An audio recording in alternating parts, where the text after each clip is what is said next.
of the students asked about the lactose, and I said, you know what, we'll get to that when we talk about dairy, but enough of you are confused about it and brought it up that I'm going to go ahead and address it right now. When we get to dairy, we'll probably hit it again. All right, but basically that link between galactose, if we do galactose, and we've got this link here. Remember, it has the beta link on carbon 1, and it is going to now join with the glucose alpha link on carbon 4. And the question was, how come this looks very similar to the bond that you see between in cellulose, correct? And I wanted to just make sure, and this is something I kind of had to remind myself of, lactase's other name is beta galactosidase. All right?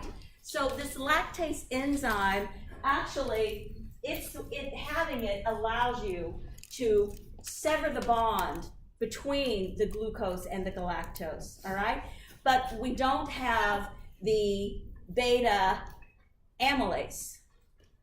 Do you understand what I'm saying? Mm-hmm. Okay, so that's sort of, I think knowing the other name to lactase really kind of clears up that point. So I just wanted to share that with you real quickly before we went on to maltose. That is, am I erasing this too soon? All right, maltose. That is the next sugar that we are supposed to go through. And we're still on disaccharides.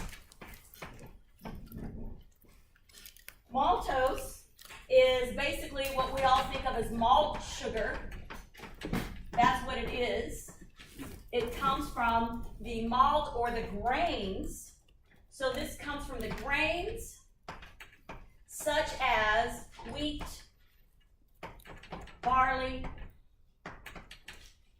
rye, etc. It is the natural product of starch breakdown.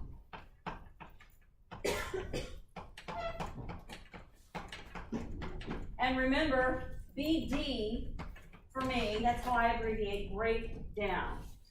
So essentially, remember, maltose is a glucose molecule in an alpha-1 glycosidic. Someone asked me what the difference between glucosidic and glycosidic is. If I ever said glucosidic bond in here, I was wrong. Slap me, ignore that.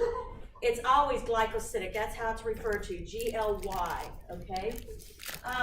So you take two glucose molecules,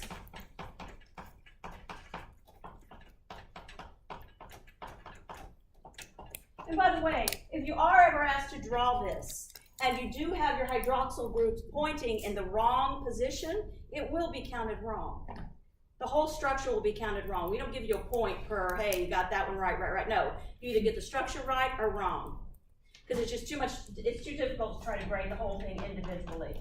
All right, so this is an amylose molecule. This is the alpha-1 to 4 glycosidic bond that is broken with amylase.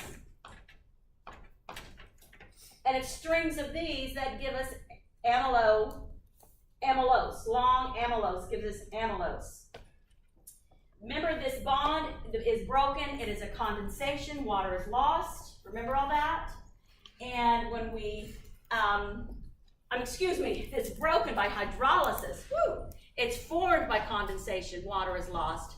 To reform it, right, or to break it, you would need a water molecule and hydrolysis to break it apart. All right, so just remember those two reactions that are essentially the antagonists of each other. All right, from a food science perspective,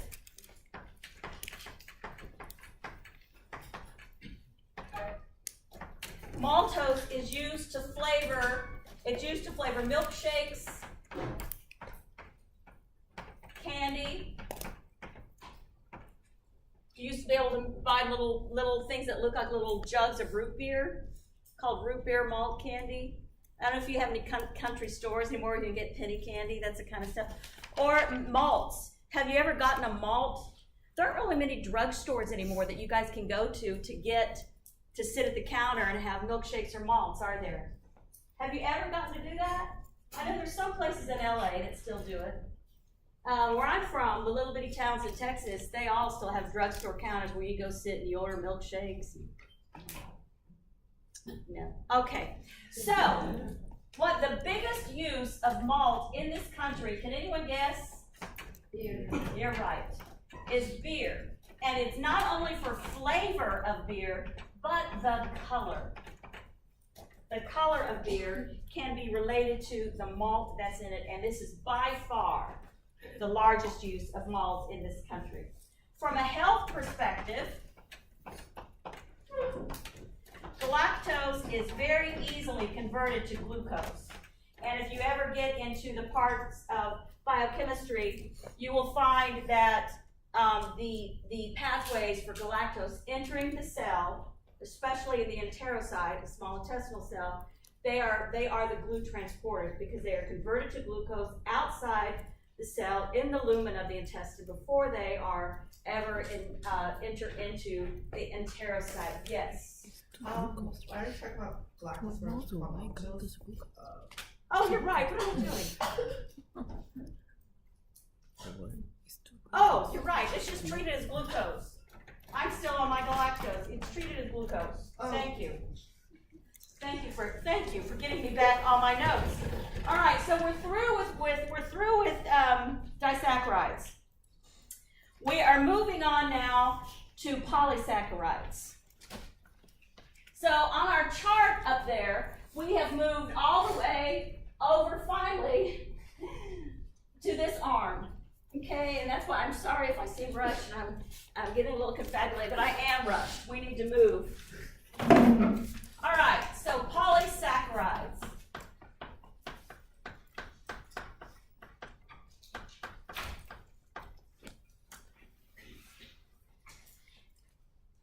Obviously, on the flow chart that I created there, I divided it into two categories, digestible and undigestible. And it is from there that we are going to discuss the polysaccharides, put them in the groups, and also the fiber, okay, the fiber that we get from them. So let's start with the digestible sources. Digestible plant sources.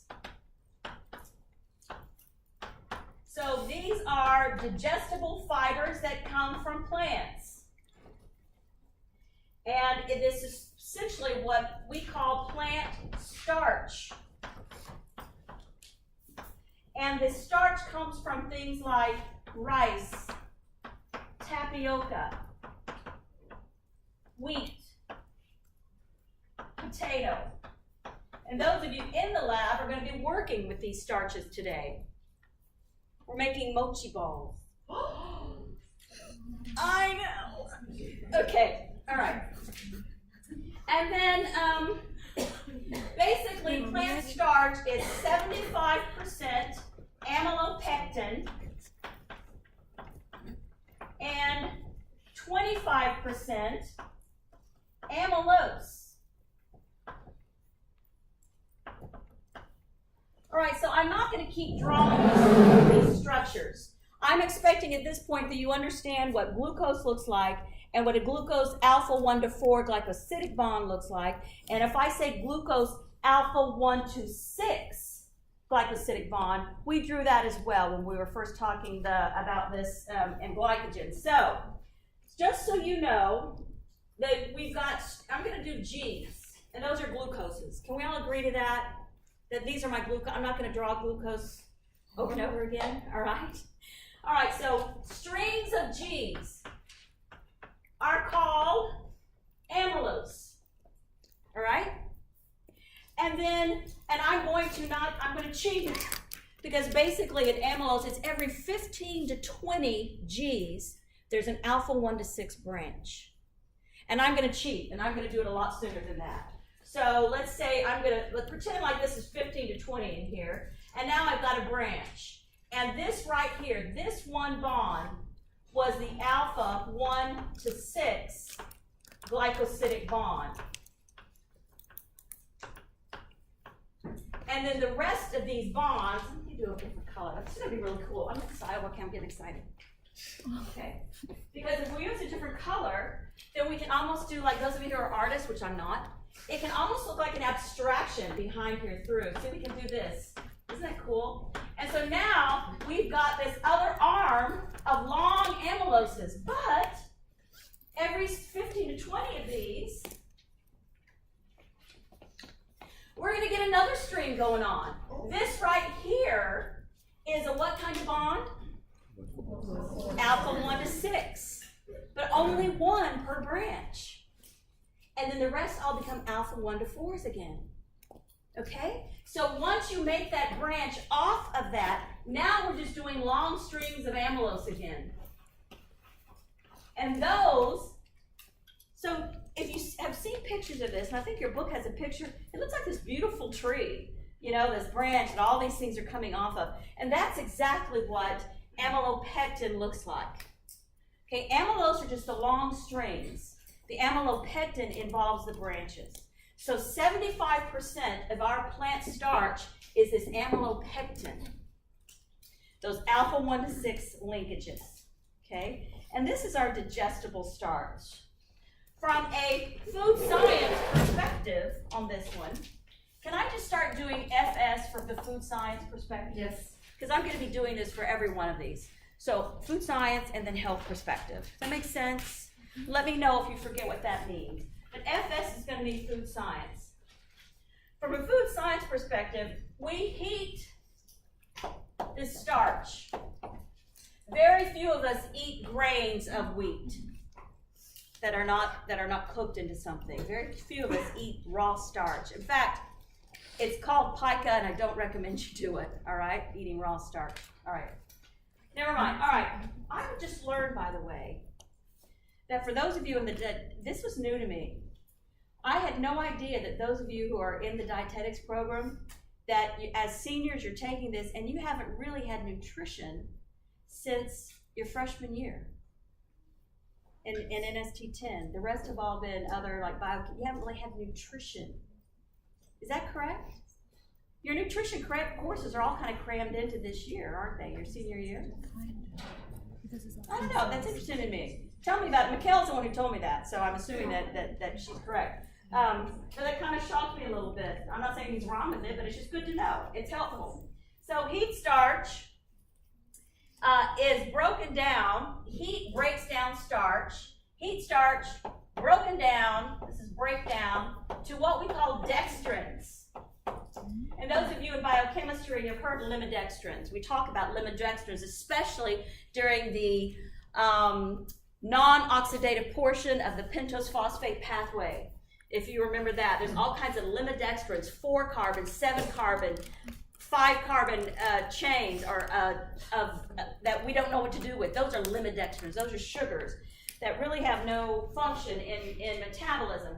These dextrins that we create in food science by heating them, they actually do have a function. And that is, the smaller they are, these smaller segments, these smaller broken down segments of these amylopectin or 25% amylose, they are what make things sweeter. Sweeter. The larger limidextrins are what help make things more viscous or thicker. So if you think of, take a piece of toast, a piece of bread, and you toast it. You have broken down the starch to smaller dextrins. That's why a piece of toast is sweeter. It tastes sweeter to you than just a piece of bread, doesn't it? That's why we toast it, right? Okay, think about that. It's because of those shorter strands, those smaller dextrins. There's no calorie difference. Yay! We get that sweeter taste without a calorie difference. So from a food science perspective, it's important from here on out that you remember that the smaller or shorter dextrins, the shorter dextrins impart sweetness, and the longer dextrins impart viscosity. And food science uses these and constructs them so that they can use them in those ways. All right, and then from a, let's see, no calorie change, by the way, some of you ever heard of dextrans? And I just want to clear that up for you. Some of you are going to be confused, like what is the difference between dextrins and dextrans? And this is probably for more of you biochemists out there. But the dextrans, those are complex carbohydrates that you find in like bacteria and yeasts. And they have all kinds of alpha 1 to 6 glycosidic linkages. Okay, but they're found mainly in bacteria and yeast, the dextrans. All right? That's just a little tidbit you can add. All right, now moving on. Oh, from a health perspective, yeah, I got nothing for you here. All right, so we're just going to move on to the next one. And that is digestible animal sources. So we're still under this polysaccharide digestible column, but we talked about amylose and amylopectin. Now we're going to talk about the animal starch, digestibles.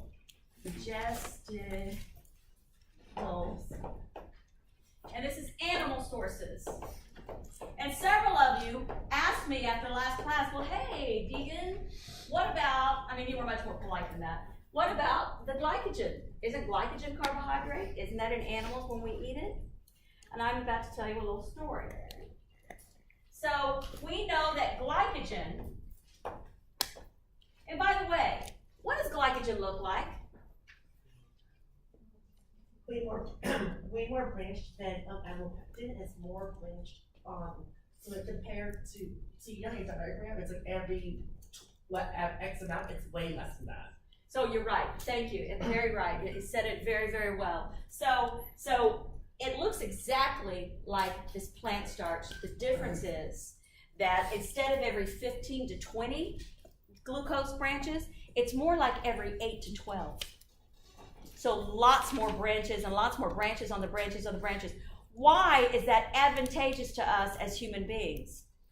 Why is it advantageous that glycogen, yes sir? It gives you more space, there's less space required to store a certain kind of energy. Absolutely. It allows us to store a lot more carbohydrate energy in much less space. And we talked about this last time, space and what? Weight. Remember I told you how big we'd be? If we still could, yeah, right? So if we're losing all that water, we're losing all that weight. There was another guy here first. Go ahead. Real quick, it says it branches every 24 to 30, not every 12 to 16. For For amylopectin. For amylopectin? 24 to 30. Well, is the amount that I told you within that group? 12 to 15. Oh. Yeah. I gotta say the text, I'm using a different text that I'm supplementing. It says 15 to, so clearly there's a space there. I think the main thing I'd like you to take home from this is that glycogen has much fewer glucoses than amylopectin. But thank you for clearing that up, and I'm sure there was a lot of confusion among other students. Yeah. I think actually from the research I've done, the actual number of glucoses between the 1,6 bonds for amylopectin ranges by a very big amount depending on the source of the plant source itself. So a lot of similar plant sources will have the 15, 18, and then a lot of other plant sources will have a higher number, like 20 to 30. Thank you, Martin. So he kind of cleared that up for us, that there are different, because there's so many different wide variety of plant starches, that the answer, the text that you guys, I'm having you use is correct, as is the text that I'm using as well to supplement. So thank you, I think that's very good. Someone else had a point back here they wanted to bring up. I was gonna say that another advantage is that glycogen is big on glucose homeostasis, and having more branches means having more access points to break up glucose molecules, stabilizing. Well done. It's assuming you have the debranching enzyme, right? And alpha 1,4 glucosidase. You guys remember all that from your glycogen? I love teaching that particular lecture. It's my favorite. But anyway, yes, Thank you. Excellent point. Excellent point. So all of this is based on basically this glycogen. As human beings, we need to have lots of glycogen, especially for fight or flight, right? 3 reasons we need it. Fight or flight, sickness, right? Sepsis, essentially. And then thirdly, just low blood glucose. For example, some of you are going to be getting to that point in about 2 or 3 hours. And glucagon is going to be released, and you're going to dip into some of your glycogen stores, right? Your body's not going to use it all, though. It's only going to use about, it's going to go up to about 70% where that's left. So I'm only going to use about 20%, 20-25% before it says, whoa, find a new energy source. So for that reason, glycogen we consider one of our instant fuel sources. Well, animals do too. And you got to remember, in glycogen, it's stored in your liver and your muscles. That is it. Liver and muscles. Liver, because it's responsible for glucose homeostasis. Muscle, because they're on their own. Any glucose that gets into a muscle is trapped. It's trapped, okay? It will not ever leave. So they have to take care of themselves. Well, here's the thing. If we just mention that the 3 hormones necessary to break down glycogen, this is the hormone receptor, are glucagon, epinephrine. By the way, what's the other word for epinephrine somebody may not be familiar with? Adrenaline, thank you. And cortisol. Okay, so this is the glucose homeostasis. Cortisol is sepsis. Epinephrine, adrenaline, is the one that we tap into when we are terrified. If all of a sudden the alarm went off today and there was an earthquake, the epinephrine would set off glycogen breakdown. Well, slaughtering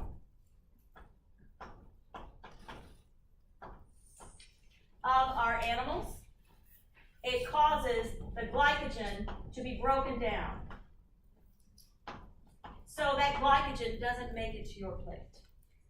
So the carbohydrate that is found in the muscle of the meat that you're eating doesn't make it to your plate as starch, okay, or as glycogen, because it is broken down. So it is not present in the meat at the table. Does everyone understand that? Let me finish this one part, Martin, and then you can help me out. So we have to assume that animal underwent a certain amount of fear or stress at the slaughtering moment. The shellfish, by the way, what are shellfish? Help me out. Mussels, clams, oysters, my personal favorite, love them raw. In Florida, you could get on Fridays, you got a bucket, a dozen for $1. The thing was, you had to bring your own shucker and your own glove. So we'd sit there at happy hour with, I have white wine, my husband would have beer, and we'd sit there and shuck our oysters. It was just awesome. And Florida oysters, warm water oysters are this big. They're like tongues, they're huge. Anyway, I digress. These are all shellfish, and they, I guess, do not experience the fear of slaughtering. I don't understand. But anyway, that's why they are a little bit sweeter. Shellfish, and they're a little bit sweeter because they still have these smaller chains. Okay, still have some glycogen in them. What did you want to bring up, sir? I wanted to ask if humane slaughtering, like where the animal doesn't know that it's about to die, if that will affect. I know that sounds humane. I'm about to kill you, but I'm going to be humane about it and not let you know. I'm sorry, I'm playing with you. That's why some people, quite frankly, like the kosher methods. Not only for their own religious purposes, but there is some, and I haven't seen any research on this, but I have had people tell me that they find those meats just a little bit sweeter and tenderer. So I don't know if there is something to that. I know that from a big business perspective, the general rule of thumb is that slaughtering causes glycogen to be, it's not present for you at the table. Yes, sir? You said that with glycogen things taste sweeter. I don't know if I'm saying that so much as I'm saying, I guess they would. Yeah, it would have to, right? Because you've got some sugar. You got, for that reason, shellfish have not expired, they haven't used their glycogen. I don't know how much glycogen shellfish have, quite frankly, you're going a little beyond my expertise here. I don't know, but supposedly, according to what I've read and what I've been taught, that's one of the reasons that mollusks are slightly sweeter, is because their glycogen is still present. Isn't that interesting though? But not significantly enough that we change the caloric value or the approximate analysis when we say how many grams of carbs or protein, whatever. We still say protein as dietitians. Protein has no grams of carbs in it. You know, it's 7 grams of protein per 7 calories per gram, and for carbohydrate, and 5 calories per gram for fat. Nothing for carbs. Yeah. I don't think I may have misunderstood because when we were talking about the plant source, when we broke down Dinosaurs? the Dinosaurs didn't store fat. They didn't store food. Did she say dinosaurs? What? We're talking about plantosaurs? Plant sources. Oh my gosh, thank you. Because I usually mention the dinosaurs, quite frankly, because dinosaurs couldn't store fat, which is why they died in 3 days with no food. But we can go 30 days with no food, but the dinosaurs couldn't. But anyway, yes, go. What were you saying about plant sources? when we were talking about toast, how it's sweeter when the starch is broken down, I wasn't understanding how is it that these hormones break down the No, it's not hormonal.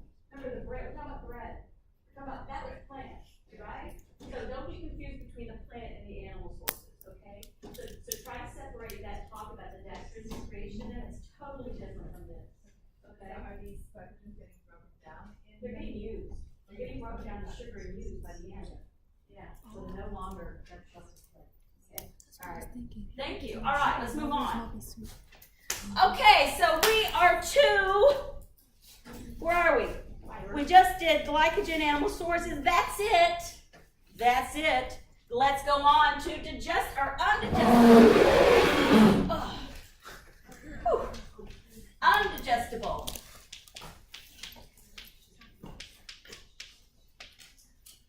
Undigestible, and we're looking at plant sources.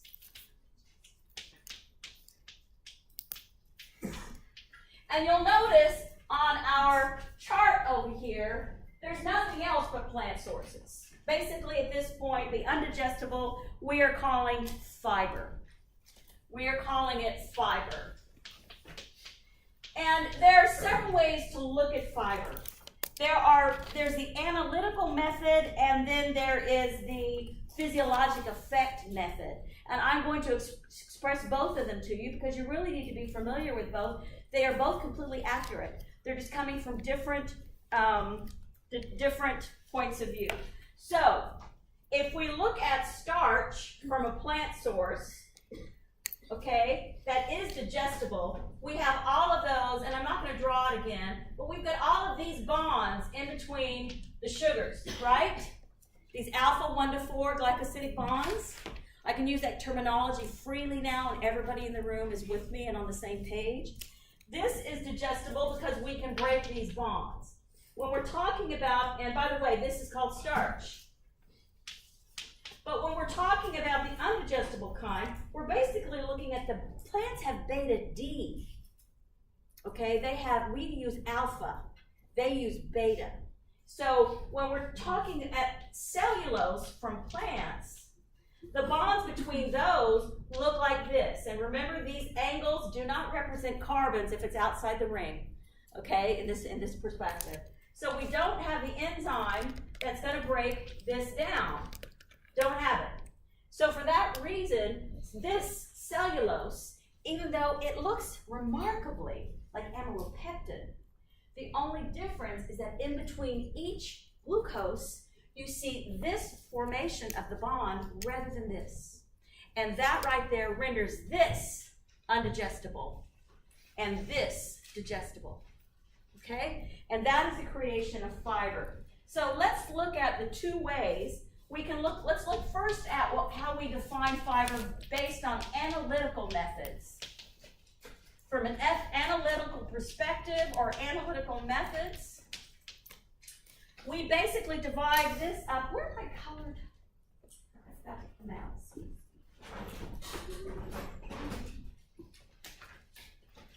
have to admit, it's been a long time since I used chalk. I've been lecturing for years and years and years on whiteboards.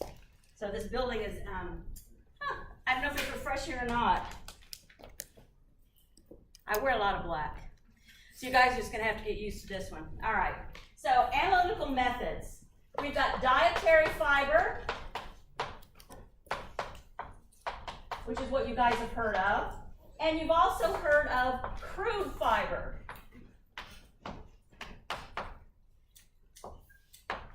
This is all from a perspective of analysis. In other words, the official definitions of dietary fiber is the amount of fiber, and ANNT, that's my abbreviation for amount. It's the amount of fiber digestible under human conditions, digestive conditions. We could say stomach. Actually, you could just say GI. Let's just say gastrointestinal tract.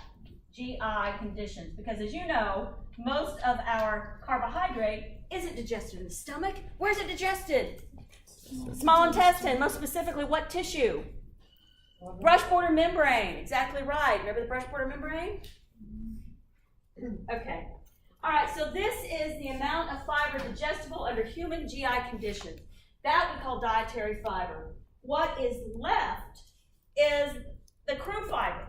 And this is the amount of fiber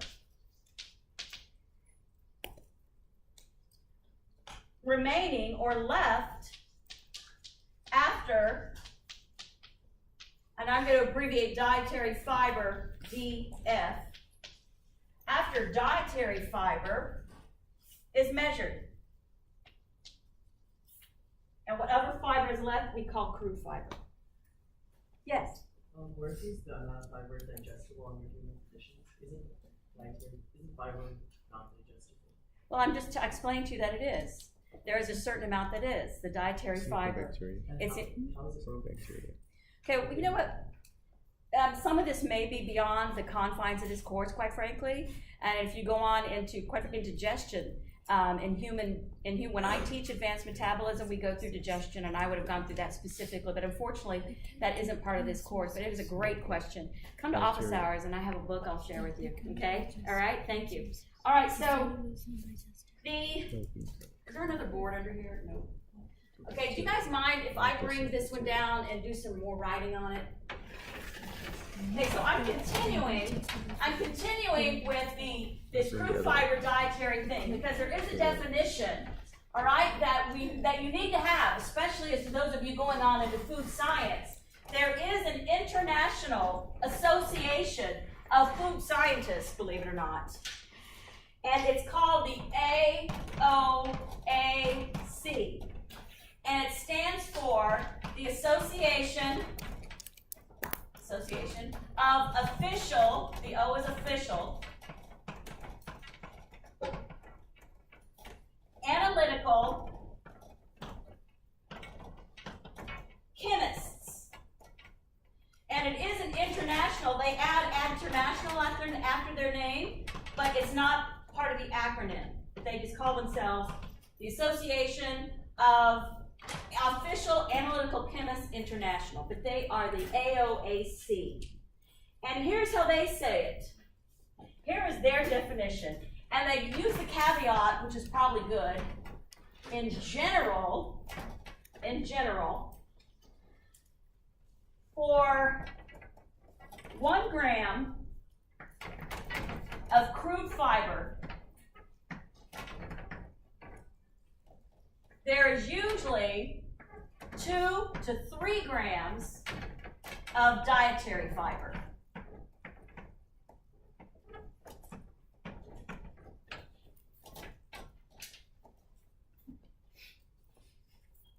And so that's the official definition from the Association of Official Analytical Chemists about the difference between dietary fiber, digestible fiber, and crude fiber. And again, this is looking at basically from a definition. The other definition that I think most of us are more comfortable with is the one that is done from a physiologic effect. Physiologic effect. So from a physiologic perspective,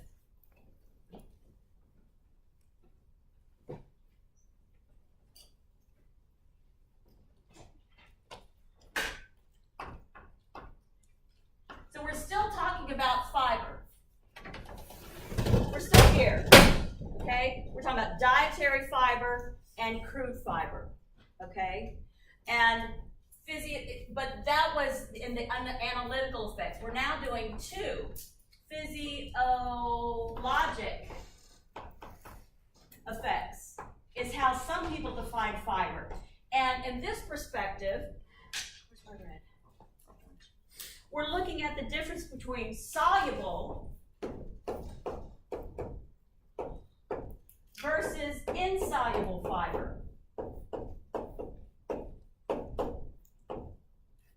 And those meanings to this class, I think, are already pretty clear. I'm not going to write them down, but I'm going to ask you to help me define them. Soluble fiber does what? Dissolves in water. Insoluble fiber does not dissolve in water. Those are the definitions. I'm not going to write them down, but I expect you to either know them or not need to write them, or do write them down. So it's important to understand that from a food science perspective, this isn't necessarily that important. It's not as important as it is to us from a health perspective.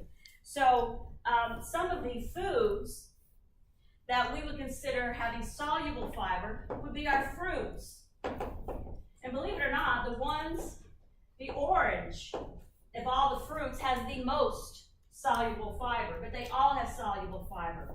And then our legumes, most especially our peas, beans, and lentils, have soluble fiber to some degree. And then some of our grains. And most of our grains have both kinds of fiber in them, but some have more than the other. For example, oats. Oats have a lot more soluble fiber than any other grain. And then rice and barley have mixtures of both. Then as far as our insoluble fiber, foods there primarily are grains. We get most of our insoluble fiber from our grains. And again, these have some degree of insoluble fiber in them as well.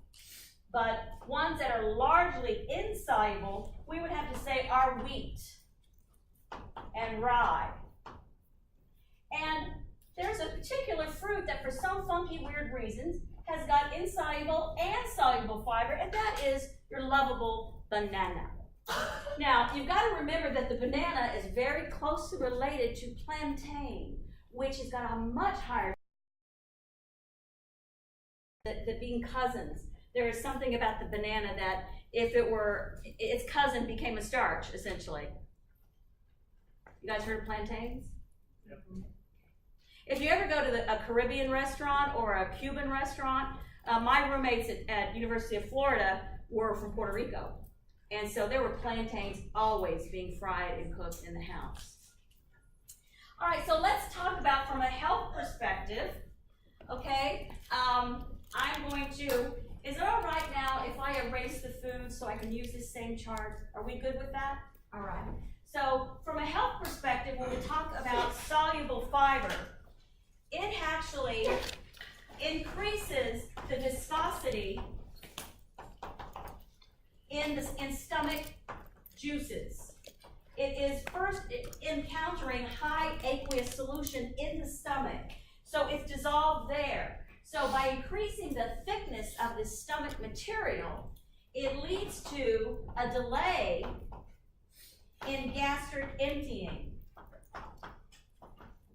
So you're eating something, you're eating an apple or an orange, and that soluble fiber in it hits the stomach, and it acts like gelatin in a bowl of Jell-O, and it starts thickening the solution. And so therefore, when you're trying to empty through the pyloric sphincter, you empty more slowly because it's like pouring a glass of water, pouring thickened Jell-O. Which one's going to go slower? Tell me, health perspectives, which is better for you?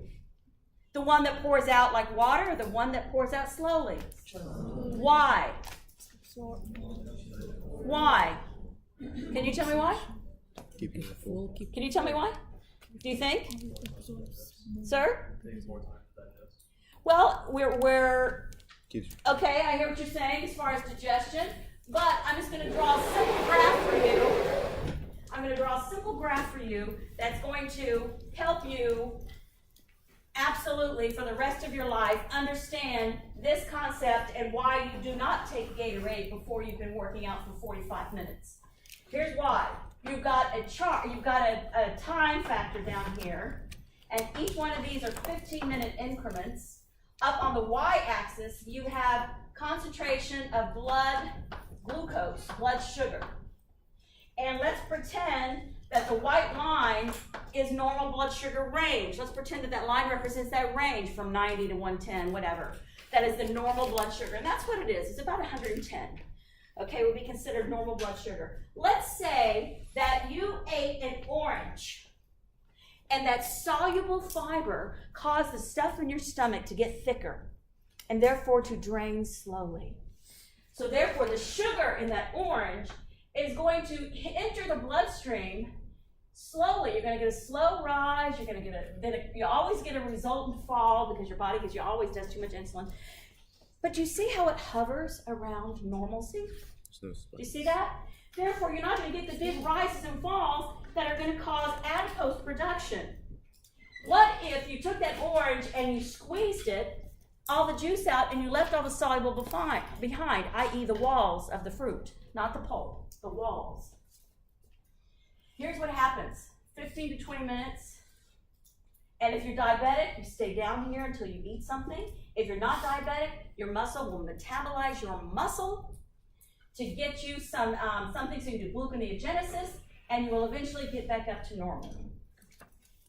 Now, that is the reason that the delay in gastric, I should have written emptying, is good for diabetics. Now, there are some doctors who are telling diabetics you should avoid fruit. I disagree with them. They should avoid fruit juice. They should avoid processed fruit.